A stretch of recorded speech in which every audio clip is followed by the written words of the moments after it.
Why would you spend hundreds of hours on a car that's really fit for nothing but parts?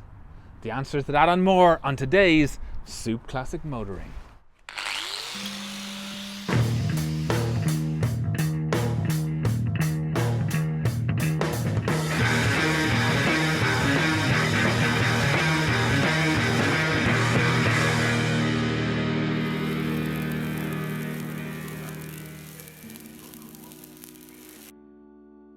This car, if I let it, would have soaked up thousands and thousands of euros.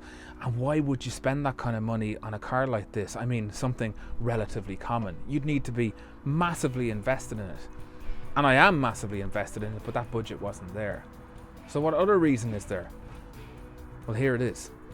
Spending hundreds of hours on a car like this, it teaches you what it will take to restore a car. And if you think you're going to restore a car very well, out of the box with very little experience, forget it. Even with a huge amount of talent, you can't have the experience. And that's what this is worth. So don't be afraid to buy a beater. Pay nothing for it. You can't mess it up then, and it doesn't matter if you do. You will learn skills one way or the other. And here's the thing. It'll either equip you to take on Eleanor and strengthen your resolve, or it'll cure you of the notion altogether. And you'd be done with it. So, with that in mind, here are today's lessons.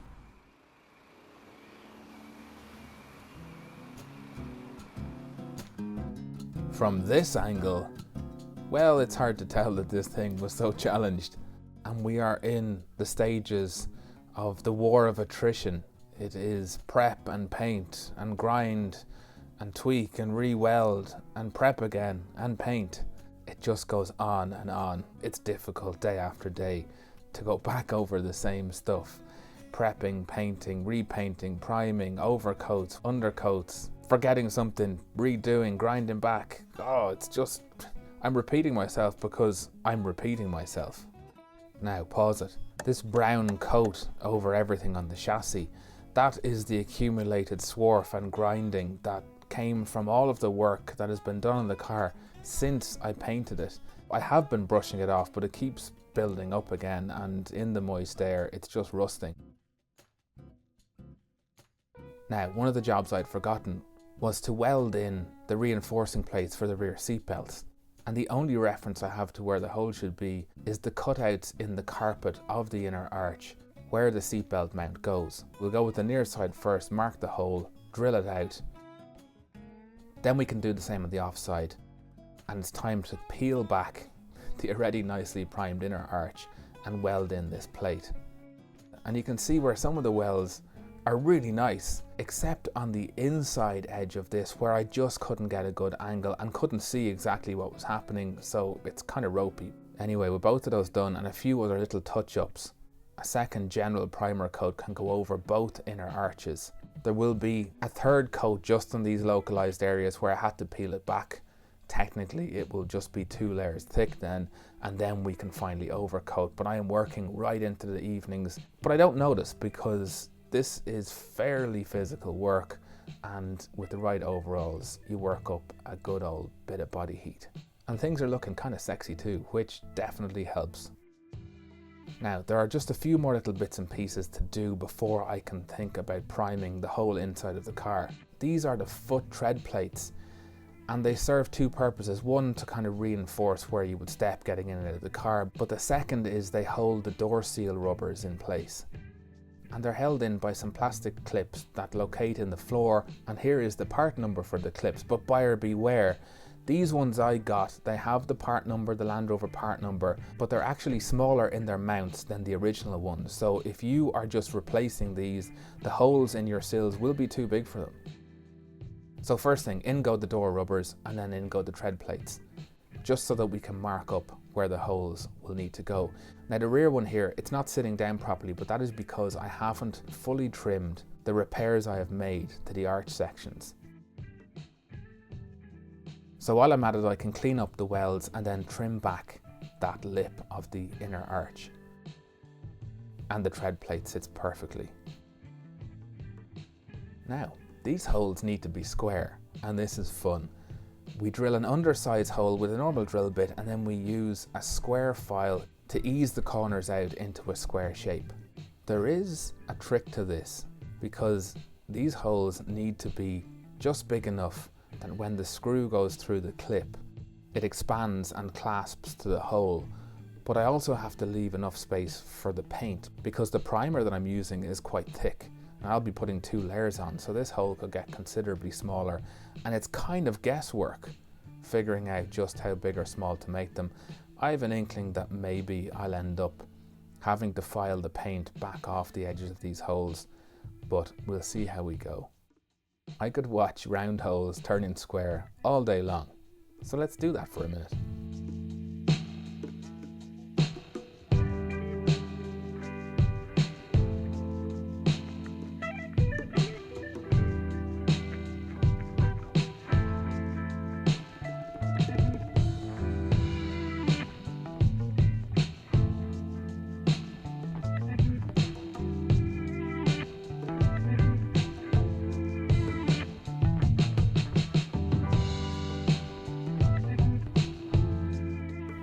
Now with both the offside and the near side done, we can test fit, and this is all looking great.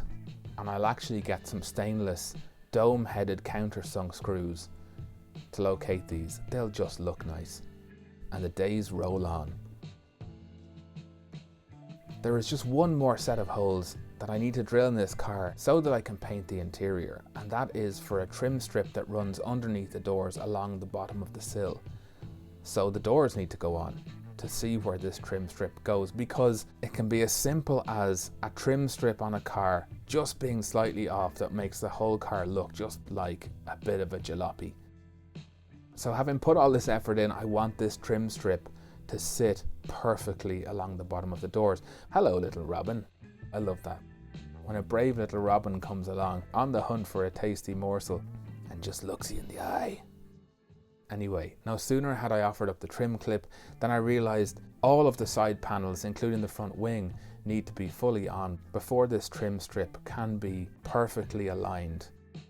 And I have kept the original sills specifically for this job, so that I had some reference of the original holes, but there is no reference. Those sills are just so bad. I'd rather locate this trim strip to our doors once they're mounted, like I say. The other panel that I'd kept is the rear cross member, and the reason is for this lip that holds the rear boot seal onto the upper side of the rear cross member. And it's just a nice reinforced item. I should have done this again before I painted the car. I'm going to cut it off this old one and then let it onto our new one. So the doors are coming back off camera too, by the way, and we'll deal with that when we're a little further along. Now, just before we move on, if we look at these doors, they're both closing perfectly, actually with a really satisfying clunk. But I think that some of these doors have been replaced because one of the waistline stripes on the car, it just doesn't match up. Now the doors aren't perfectly aligned to each other, but not quite at the same degree as this trim line doesn't match. Anyway, this car needs a respray. I'm not saying it's getting a respray, maybe not on my watch, but it needs one. Okay, the rain set in, and I spent a couple of days in the shed, but we've plenty to do in there as well. So here is a selection of guff, in no particular order. The 2 brackets that locate the bottom of the rear quarter panel to the mudguard extensions. 2 more brackets that act as washers for the mud flap mounting bolts. The fuel filler neck that runs from the filler cap back to a rubber pipe and on to the tank. The 2 rear mudguard extensions. The brackets we fabricated that locate the front of the rear quarter panel to the inner arch, and a pair of struts, one each side, for the mudguard extension panels. Let's get these cleaned up and primed. So with the fuel filler neck, first some earth straps come off it, and then it's just a case of grinding this back by hook or by crook, flap wheels, wire wheels, even a rasp for some of the hard to reach places. I used anything I could get my hands on just to achieve a decent finish on this. Next are the mudguard extensions. Now something interesting here, I have a replacement for the offside one because it's just too far gone. It has this oblong hole in it. This is unique to the sunroof optioned cars like ours. It is where the rear near side drain tube from the sunroof runs down and runs through this panel. Now the replacement panel doesn't have it, so we'll have to cut it in. Here's one of those mudguard extension struts. The loop on it holds a return pipe on the fuel filler. It has completely had it. We'll have to fabricate something to locate that. On that replacement near side panel, it was really thin, just almost the whole bottom end of it was very thin, so I just replaced the whole thing.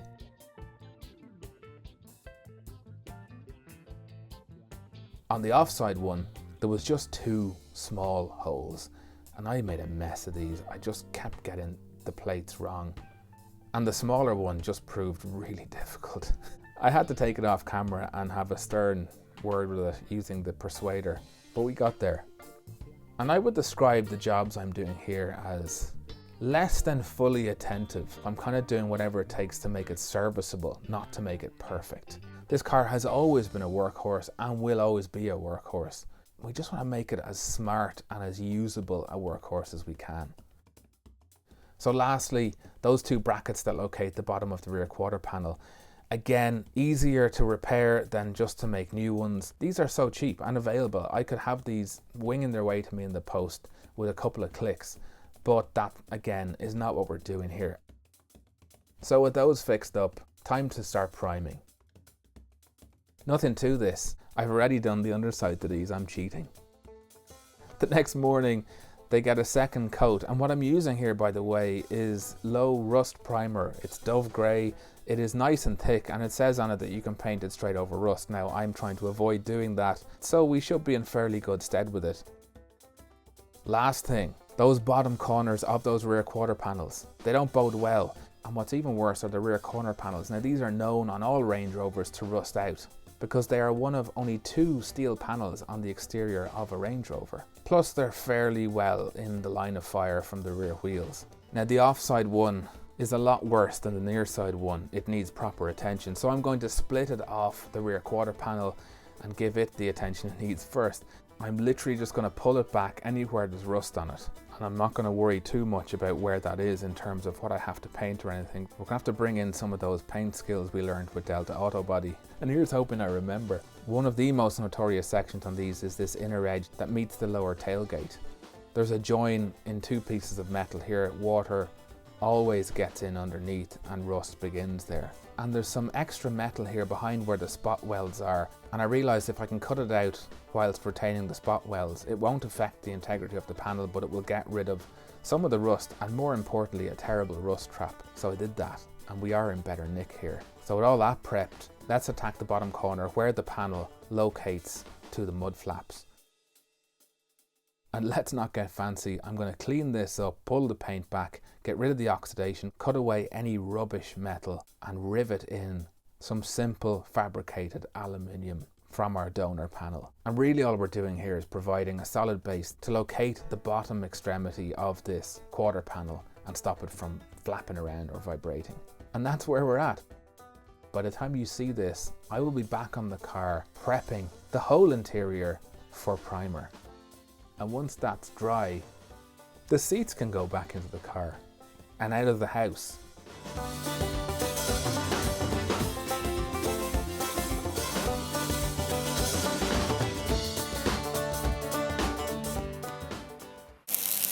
Something that I've really missed in the past months is shouting out to people who get in touch with their cars and their stories. And I've been jotting down the people who are in touch in the meantime because I don't want to miss any of those things. That is coming back. But in the past week or so, a couple of cool things happened and I wanted to show you. So have a look at this. All right, now here's my first attempt at true stop motion. So if you're not already watching George on Soup Classic Motoring, this is my little tip of the hat to George. So hope you enjoy.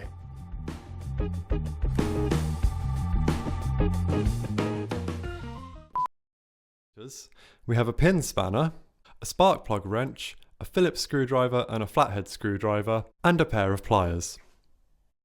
My little attempt at stop motion here was inspired by the YouTube channel Soup Classic Motoring, which I strongly recommend you check out if you want to see some actually good stop motion, along with some amazing restoration videos narrated by the guy with the most soothing voice you'll ever hear. I'll put a link to his channel in the description below.